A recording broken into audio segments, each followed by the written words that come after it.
Hi YouTube friends.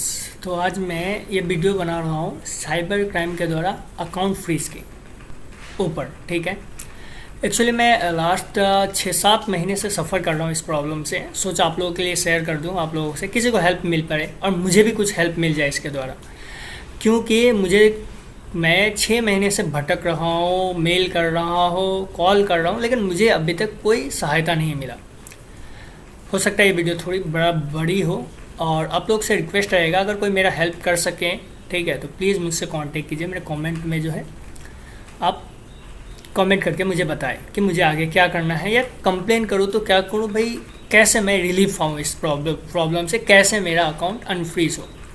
तो actually ये बात शुरू होती है जनवरी मंथ, ठीक है, जनवरी मंथ 24 से। ठीक है, उस टाइम क्या होता है, मेरे पास जॉब रहता नहीं है। एक्चुअली ये दिसंबर 2023 आप कह सकते हैं, मेरे पास जॉब था नहीं। तो मैं 2-3 महीने से मेरे पास जॉब नहीं था, मेरी शादी हुई थी, तो मैं सोचा कि एक कुछ वर्क फ्रॉम होम जॉब मिल जाए, वो ट्राई कर लूँ।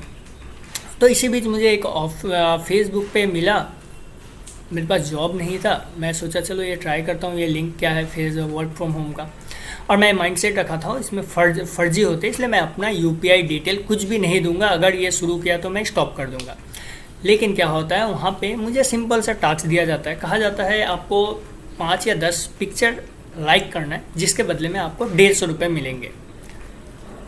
5 या 10 टास्क कंप्लीट करना है। वो टास्क किया था, आपको शेयर चैट का फ़ोटो लाइक करना था।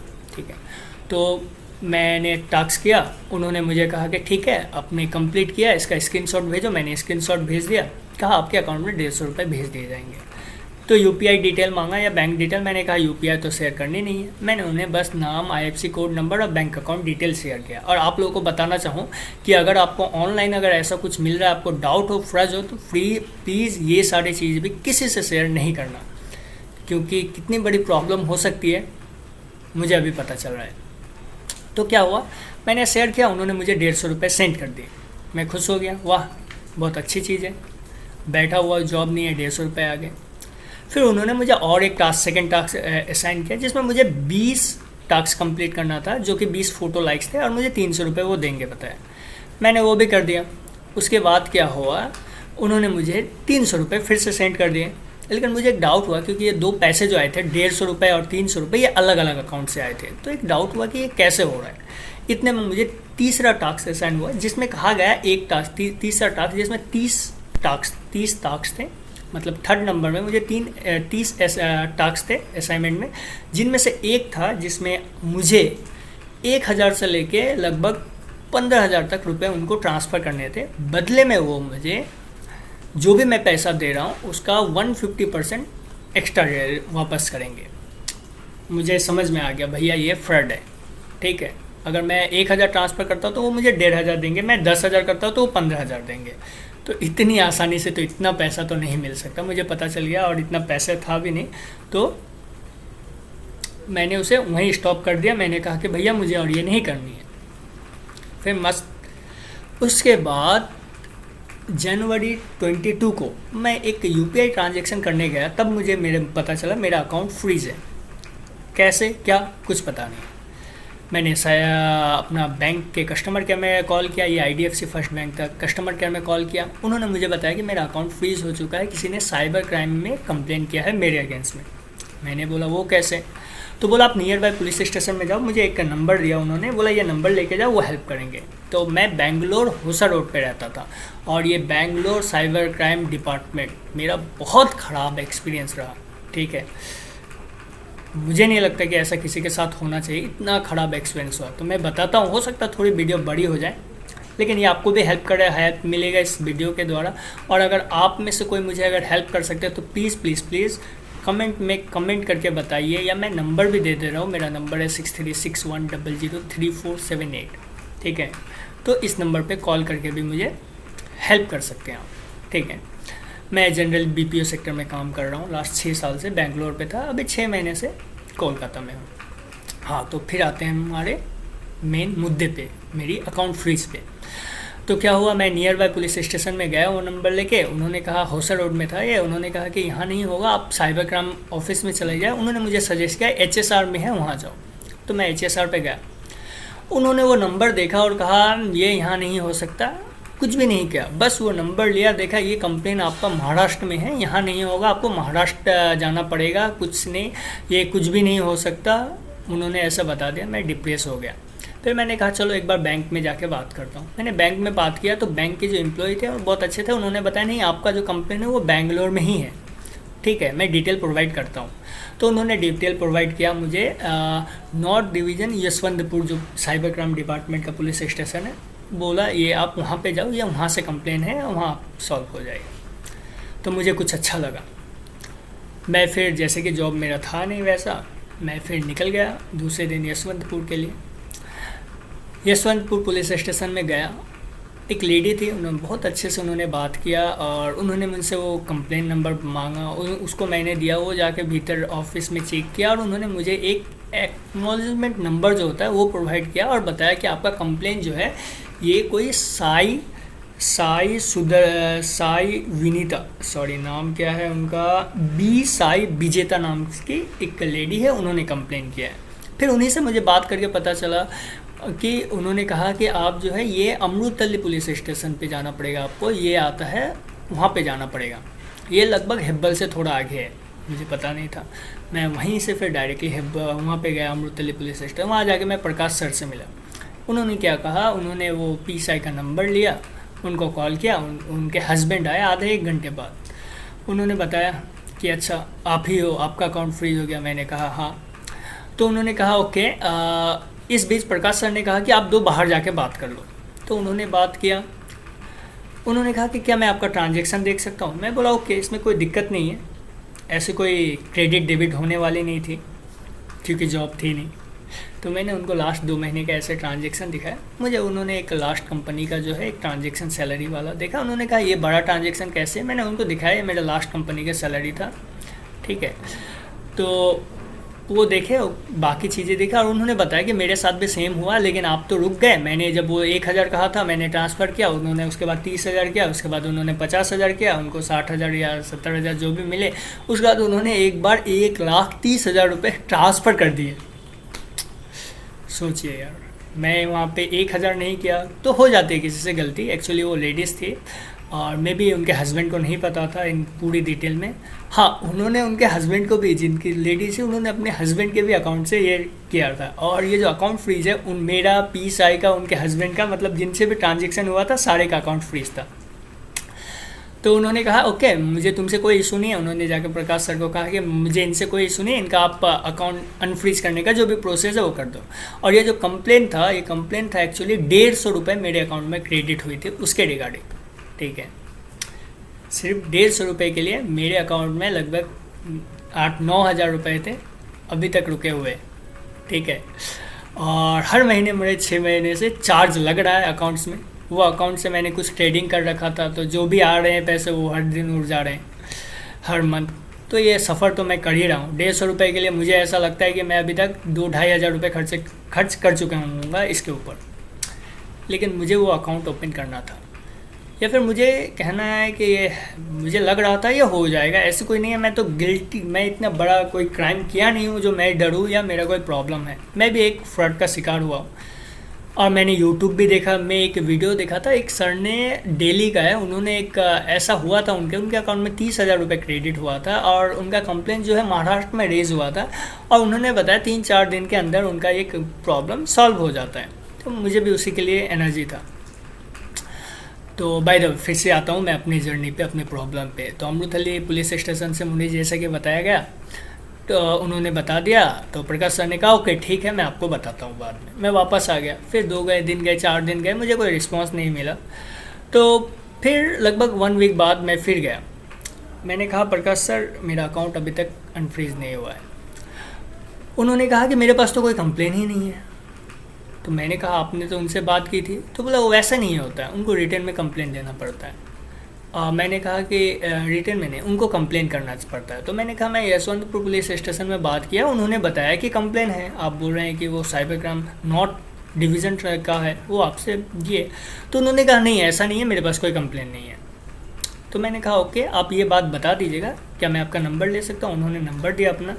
मैं नॉर्थ डिवीज़न पुलिस स्टेशन में जाके बात किया। उन्होंने कहा कि उनके पास मे बी ये कंप्लेन नहीं है, नहीं हो सकता है, तो एक काम करता हूँ, मैं फॉरवर्ड कर देता हूँ।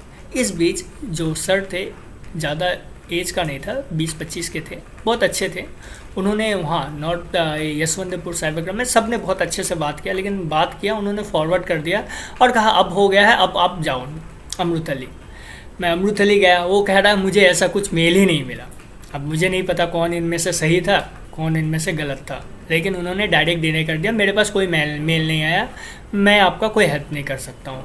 फिर मैंने उन साई सुजाता से बात किया, और फिर वहाँ बात किया। फिर नॉर्थ डिवीजन वो यशवंतपुर से भी वो जो सर थे, उन्होंने भी साई सुजाता से बात की थी। उन्होंने कहा था उनको रिटर्न में एक एप्लीकेशन दे देने के लिए उस एप्लीकेशन वहाँ पे, और ये जो कंप्लेन था ये ऑनलाइन किया गया था। तो उन्होंने कहा ठीक है, एग्री हो गए और वो कर देंगे बोले, जैसे कि उनको मुझसे कोई प्रॉब्लम नहीं था। तो इस बीच जो है ये लगभग 15-20 दिन हो गए, जिसमें मैं 3-4 बार अमृतसर पुलिस स्टेशन, 2-3 बार जो है यशवंतपुर डिवीज़न 2 बार घूम चुका था, ठीक है। और जॉब के लिए मैं अप्लाई कर रहा था, तो मुझे एक कॉल आया था कोलकाता से, और मैं बेसिकली वेस्ट बंगाल से हूँ, तो मुझे एक जॉब और अपॉर्चुनिटी मिली, मुझे इंटरव्यू भी दिया का ऑफ़र आया, मैं इंटरव्यू दिया और मुझे जॉब मिल गया, ऑफ़र लेटर आ गया। तो फिर मैंने कॉल किया पी साई से, उन्होंने कहा कि मेरे बच्चे की तबीयत ख़राब है, मैं नहीं जा पा रहा हूँ, मैं रिटर्न में एप्लीकेशन दे दूँगी। उन्होंने कहा मैं दे दी। उसके बाद मैं फिर अमृतसर पुलिस स्टेशन में फिर प्रकाश सर से बात किया, उन्होंने कहा कि अब तुम कोलकाता छोड़ोगे तो उससे पहले मुझे ये सारी चीज़ें रिटर्न में दे दो जो तुम्हारा हुआ है। मैंने उनको रिटर्न में एप्लीकेशन दिया। मैंने ये भी मेंशन किया अगर ये 150 रुपये की प्रॉब्लम है, अगर मैं रिफ़ंड करने के लिए भी रेडी हूँ, ठीक है, कोई दिक्कत नहीं है। और मेरा स्टेटमेंट दिया, आधार कार्ड, पैन कार्ड जेरॉक्स दिया, और मैंने बताया प्लीज़ सर हेल्प कीजिए, मैं अब यहाँ नहीं आ पाऊँगा क्योंकि मैं कोलकाता जा रहा हूँ। उन्होंने कहा हो जाएगा, ओके, मैं आ गया। उसके बाद मैंने 1-2 बार कॉल किया, उनके तरफ से पॉजिटिव रिस्पांस नहीं मिला। इस बीच मैं बेंगलोर में, कोलकाता में जब काम कर रहा हूँ, मेरी टीम की एक लड़की की सेम हुई, उनके अकाउंट में कुछ 6,000 रुपये क्रेडिट हुआ था। उन्होंने साइबर क्राइम में गया, बात किया, उनका अकाउंट 3 दिन में अनफ्रीज हो गया। मैं सोच रहा था मैं कहाँ फंस गया, Bangalore police cyber crime department. फिर मैंने उनको मैसेज किया, वो फ़ोन नहीं उठा पाए, मैंने मैसेज किया हेलो सर, यहाँ पे इन्होंने सिर्फ 3 दिन में सॉल्व कर दिया, इनका इशू है, मेरे ऑलरेडी 2 महीने करीब हो चुके हैं, मैंने सारी चीज़ें आपको भेज दिया है, अगर आपके पास कोई प्रॉब्लम आ रही है मेरे, तो प्लीज़ मुझे इन्फॉर्म कीजिए, मुझे भी बार बार आपसे कांटेक्ट करना सही नहीं लग रहा है, इसके लिए हो सकता है आप भी बिजी रहो, ठीक है, तो प्लीज़ मुझे बताइए कि मुझे और कुछ करना हो तो, या फिर आप प्लीज़ मेरा ये अकाउंट अनफ्रीज कर दीजिए। उनका कोई रिप्लाई नहीं आया मैसेज से। उसके बाद मैंने कॉल किया उनको 2-3 बार, वो कॉल रिसीव करना छोड़ दिए, ठीक है। मुझे समझ में आ गया यहाँ से और कोई हेल्प मिलने की उतनी आशा है नहीं। बाय द वे, उसके बाद मैंने मेल आईडी ढूंढा, मुझे मेल आईडी मिला। मैंने ccpwccid@ksp.gov.in इस आईडी पे मेल किया। फिर digpeocid@ksp.gov.in इस आईडी पे मेल किया, ठीक है। मेल कर ही रहा हूँ, अभी तक 6 महीने हो गए, जैसे कि मैंने कहा अराउंड जनवरी से अगर आप देखोगे तो 6 महीने करीब हो गए। तो मैं इसको कंटिन्यूली मेल पे फॉलोअप कर रहा हूँ। मैं लगभग इतने दिनों में 20 मेल भेज चुका हूँगा। इनके तरफ से मुझे एक मैसेज आता है कि आपका जो है, आपका जो ये कंप्लेन है, ठीक है, ये किसी अन्य जगह पे किया है, मतलब आप जाना पड़ेगा। ये क्या था, हाँ, उनके तरफ से आया मैसेज कि आप जो है सेन पुलिस स्टेशन में कांटेक्ट कीजिए। उन्होंने वहाँ का नंबर मुझे दिया मेल पे और मेल आईडी दिया। उनको मैंने मेल किया, कोई रिस्पांस नहीं आया। उनसे जो नंबर था मैंने कॉल किया, उस नंबर पे कांटेक्ट किया, वहाँ एक सर फ़ोन उठाए, उन्होंने बताया मेरा असिस्टेंट आपको कॉल कर लेगा। उन्होंने कॉल किया, एक्नॉलेजमेंट नंबर मांगा, मैंने दिया। उसके बाद उन्होंने बताया कि मेरे अंदर नहीं है। मज़ा आ गया मुझे। मैं फिर से सेम मेल आईडी पे ccpwccid@ksp.government.in पे मेल किया, ठीक है। वो कह रहे हैं कि मुझे वहाँ पे बात करना है, यानी सेन पुलिस स्टेशन में, और वो कह रहे हैं कि मेरे अंदर है ही नहीं। फिर मुझे आज नया एक मेल आईडी मिला, आज आज आज नहीं 10 दिन पहले फिर एक मुझे उन्होंने नया डिटेल दिया और कहा आप जो है यहाँ पे आप Bangalore city cyber crime department से आप कांटेक्ट करो, वो आपके हेल्प कर पाएंगे। मैं वहाँ कॉल किया, मेल किया, कोई रिस्पांस नहीं आया। कॉल किया तो एक मैम उठाई फ़ोन और उन्होंने कहा कि आपका जो ये कंप्लेन है भाई ये नॉर्थ डिवीज़न में है, यानी यशवंतपुर पुलिस स्टेशन में है, आपको वहाँ कांटेक्ट करना है। तो 6 महीने बाद मैं जहाँ से शुरू किया था लगभग फिर वहीं पे मुझे भेजा जा रहा है। मुझे वो मूवी का याद आ गया। मूवी में हमने बचपन में देखते थे ना कि ये थाने में अंदर में नहीं आता है, आप दूसरे थाने में जाओ, अरे ये केस तो ये अंदर नहीं है, आप फलाना पुलिस स्टेशन में जाओ। तो ऐसा हो रहा है और मैं 6 महीने से घूम रहा हूँ, सिर्फ मेल पे कॉल पे, कोई रिजोल्यूशन नहीं आता है। मैंने कहा सर आप प्लीज़ मुझे बताओ, या तो सही एड्रेस बताओ जहाँ पे कोई मेरा हेल्प कर सकता है।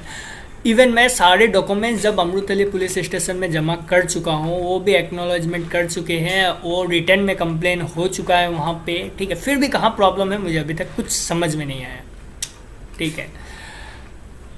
और जैसा कि मेरा एक्सपीरियंस, मैं पर्सनल एक्सपीरियंस जो बता रहा हूँ, अब डेली साइबर क्राइम से उन लड़के का जो वीडियो देखा था मैं, पता नहीं वो भी सही होंगे, तो दिल्ली साइबर क्राइम में उन्होंने कॉल किया, उनके दिल्ली के साइबर क्राइम ने हेल्प किया। मुंबई में कंप्लेन लॉन्च हुआ था, वो 5 से 10 दिन में सॉल्व हो गया, ठीक है। कोलकाता में मेरी ही टीम की एक लड़की ने कंप्लेन किया था 6,000 रुपये का, उन्होंने भी किया, 2 से 3 दिन वो पुलिस स्टेशन में गई, उनका अकाउंट अनफ्रीज हो गया।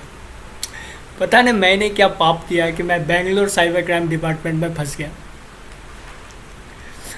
तो कुल मिला के मैं अगर देखूँ तो मैं local police station, electronic city police station, उसके बाद HSR पुलिस स्टेशन, उसके बाद Yeshwantpur north division police station, Amritsar police station, total 5 police station घूम चुका हूँ और 5 में लगभग 7-8 बार घूम चुका हूँ और ज़्यादा ही होंगे, 10 बार घूम चुका हूँ, डॉक्यूमेंट सबमिट कर चुका हूँ, ठीक है।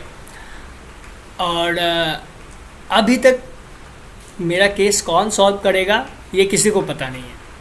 ये हाल है बेंगलोर साइबर क्राइम डिपार्टमेंट की। बात बहुत अच्छे से किया, मुझे नॉर्थ डिवीज़न जो थे वो बहुत हेल्पफुल थे, लेकिन पता नहीं ये हेल्प कहाँ से प्रॉब्लम, कैसी हेल्प थी, ठीक है।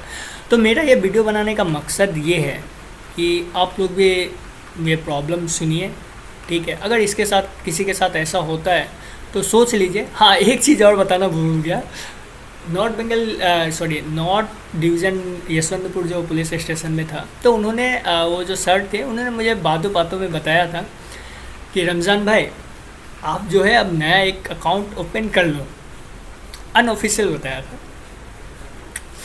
क्योंकि ये बहुत प्रॉब्लम है ओपन होना। मैंने कहा इट्स ओके, प्रॉब्लम है, लेकिन मुझे पता तो चले कि क्या प्रॉब्लम है, कहाँ पे प्रॉब्लम है। आपका इस कारण से नहीं होगा। हर कोई मुझे बता रहा है कि आप वहाँ पे जाओ, वो पुलिस स्टेशन है, आप उनसे कांटेक्ट करो, आपका अकाउंट खुल जाएगा। आप इस पुलिस स्टेशन में बात करो, आपका अकाउंट खुल जाएगा। इवन मैं इलेक्ट्रॉनिक सिटी पुलिस स्टेशन से बात किया, वो सर बहुत अच्छे थे, उन्होंने कहा कि सॉरी ये मेरे अंदर नहीं आता है, लेकिन हमारे पास बहुत केसेस आते हैं और ये आप अगर रिटर्न में दे रहे हो, आप पैसे दे रहे हो, तो कोई मतलब ही नहीं बनता कि आपके अकाउंट को ब्लॉक करने के लिए उन्होंने कहा, इलेक्ट्रॉनिक सिटी पुलिस से वो सर ने कहा कि हम बाध्य है, हमें ओपन करना ही पड़ेगा।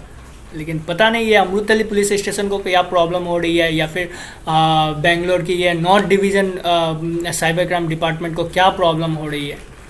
अब मेरा जाना तो पॉसिबल है नहीं, और नॉर्थ डिवीज़न पुलिस स्टेशन का जो नंबर है उस पर मैंने लगभग, जब मुझे मिला था लगभग मैंने 50 बार कॉल किया था, एक बार रिस्पॉन्स नहीं हुआ था, तब मैं वहाँ गया था। और बेंगलोर पे अगर आप इलेक्ट्रॉनिक सिटी से यशवंतपुर जाते हो या फिर अमृतसर पुलिस स्टेशन जाते हो, तो ये सिर्फ बेंगलोर के लोग ही जानते हैं कितना टाइम लग सकता है और क्या होता है बस में।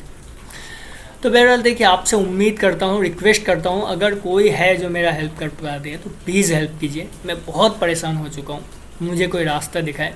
और बेंगलोर साइबर क्राइम डिपार्टमेंट से रिक्वेस्ट है, अगर कोई भी ये वीडियो देख रहे हैं तो प्लीज़ मुझे कमेंट में बता दीजिए कि मेरा अकाउंट नहीं खुलेगा, इट्स ओके, मैं उम्मीद छोड़ दूंगा डायरेक्टली ऑफिशियली। लेकिन मैंने काफ़ी सारे मेल डाला हूँ, आप कोई भी एक मेल पे रिप्लाई कर दो कि सॉरी रमज़ान, आपका अकाउंट अब ओपन नहीं हो सकता, मैं भूल जाऊँगा। मेरी एक गलती ये थी कि मेरा जॉब लॉस था, मुझे बस 150 रुपये के लिए मैं इतना फंसा, सारे कुछ सबमिट करके भी ये हाल है। पता नहीं जिसको प्रॉब्लम पता नहीं होगा उनका क्या हाल होगा, वो तो ऐसे ही, अगर मेरे जगह अगर कोई गांव के होते जिन्हें पता नहीं रहता है और ये अक्सर फ्लड में पहुंच जाते हैं, जैसे कि मुझे अमृतसर पुलिस स्टेशन में पता चला था कि वहाँ, या यशवंतपुर पुलिस स्टेशन में जब मैं बैठा था तो मुझे हर 10-15 मिनट में एक बंदा मिल रहा था जो आ रहे थे साइबर क्राइम प्रॉब्लम के लिए। तो अगर ऐसे ही सबके साथ होता होगा तो क्या होगा पता नहीं। ये अकाउंट्स के पैसे के, चलो मेरे तो 9,000 थे, हो सकता है किसी के 90,000 भी हो। तो प्लीज़ आप हेल्प कीजिए। इंडियन गवर्नमेंट है, अगर उनको भी अगर ऐसा कुछ रूल्स है कि वो एक मैसेज पे अगर वो अकाउंट ब्लॉक कर सकते हैं एक क्लेम से, तो प्लीज़ अनब्लॉक करने के लिए भी कुछ सजेशन दीजिए। बंदा बहुत फ्रस्ट्रेट हो जाता है। हम गरीब है, उतना पैसे वाले नहीं हैं जो आराम से भूल जाए, बस दुख लगता है कि मुझे सही से हेल्प नहीं मिल रहा है। और कोई अगर बताए मुझे इससे आगे किन से कांटेक्ट करना है तो प्लीज़ कमेंट करके बताइए, ठीक है। और बस इतना ही कहना है आप लोग से। जो भी वीडियो देख रहे हैं थैंक यू, आप लोग से हेल्प मांग रहा हूँ, अगर हेल्प हो सके तो प्लीज़ हेल्प कीजिए, मुझे क्या करना है आगे। बस इतना नहीं बताइएगा कि भैया आप ये पुलिस स्टेशन कांटेक्ट कीजिए वो हो जाएगा, क्योंकि 6 महीने से यही सुन रहा हूँ मैं। कोई जेन्युइन है जो इन सब से ऊपर हो, जिनके पास कुछ अथॉरिटी हो, वो कर सके ऐसा कुछ, या फिर जिनके अगेंस्ट मैं इन सब के बारे में कंप्लेन कर सकूं या ऐसा कुछ हो, तो प्लीज़ वो बताएं। आप समझ सकते हो 6 महीने से जो आदमी मेल कर रहा है, विजिट कर रहा है इतने दिन से, उसके बाद भी ये हाल है, कांटेक्ट कर रहा है, फ़ोन कर रहे हैं, कुछ नहीं हो रहा है, उनका माइंड सेट क्या हो गया होगा। अगर मैं बेंगलोर पे रहता तो अभी भी फिर घूमते ही रह जाता शायद, इस पुलिस स्टेशन से वो पुलिस स्टेशन। और प्रकाश सर भी अब शायद ज़्यादा बिजी हो गए, उनको मैंने 2-3 बार कांटेक्ट करने की कोशिश की, वो भी फ़ोन नहीं उठा पा रहे। प्लीज़ अगर कोई हेल्प कर सकते हैं तो प्लीज़ हेल्प मी। सारे से मैं परेशान हो चुका हूँ, बस अब ये यूट्यूब आप वालों से एक हेल्प की उम्मीद से आप लोग से ये वीडियो बना के अपलोड कर रहा हूँ। Please help me. Thank you friends, thank you sir.